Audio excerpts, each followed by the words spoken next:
selama ini kan orang mengatakan ini keracunan atau apa. Ternyata ada dua. Ini kita baru menemukan bahwa bukan semata-mata karena keracunan, tetapi karena alergi makanan.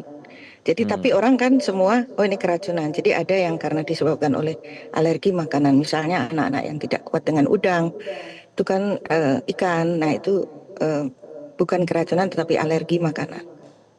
Oke, ada Demikian Mas. faktor-faktor itu ya. Nah, kemudian dibentuklah Ibu tim investigasi. Timnya ini terdiri dari siapa dan nanti apa Bu tugas-tugasnya?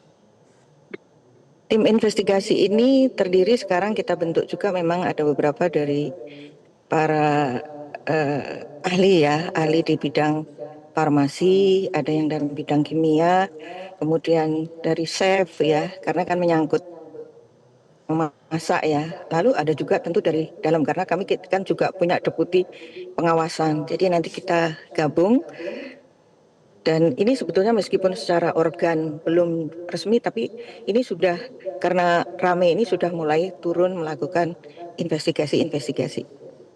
Makanya tadi kita menemukan ada yang saya sampaikan ke Mas tadi, kita bisa menemukan beberapa hal penyebabnya ini supaya kami kan bisa melakukan perbaikan-perbaikan gitu, Mas.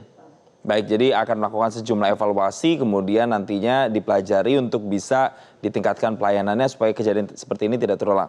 Ibu, tapi ada fenomena menarik juga ketika salah satu daerah Pemkab, misalnya gini. Ya Bu, ini Pemkab Gunung Kidul Yogyakarta kemudian mengalihkan dana MBG 12 miliar itu ke hal-hal lain, ada pendidikan, ada kesehatan. Nah, kalau Ibu sebagai Wakil Kepala BGN sendiri melihat alokasi anggaran ini yang tadinya diperuntukkan untuk MBG ke hal yang lain seperti apa?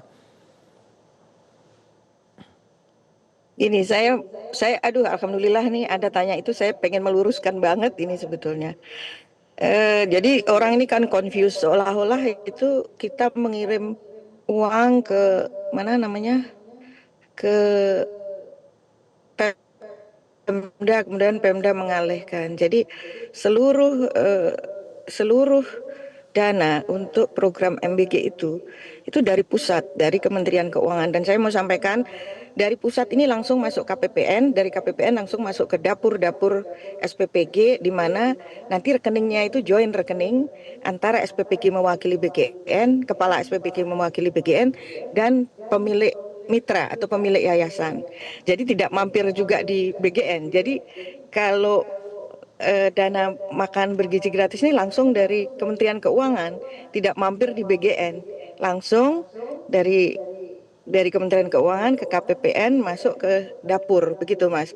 Jadi saya kalau ada kebijakan begitu, saya tidak tahu karena mungkin seperti di Jakarta memang ada kan program yang mereka membuat KJP misalnya yang gratis seragam, bisa untuk ditukar telur. Bisa jadi Gunung Kidul juga membuat program sebelumnya mau bikin makanan gratis, tapi ini tidak berkait sama sekali dengan program MBG di pusat. Demikian.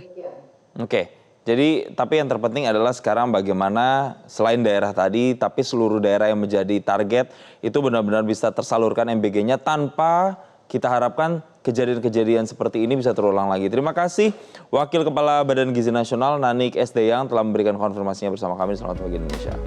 Jelajahi cara baru mendapatkan informasi. Download Metro TV Extend sekarang.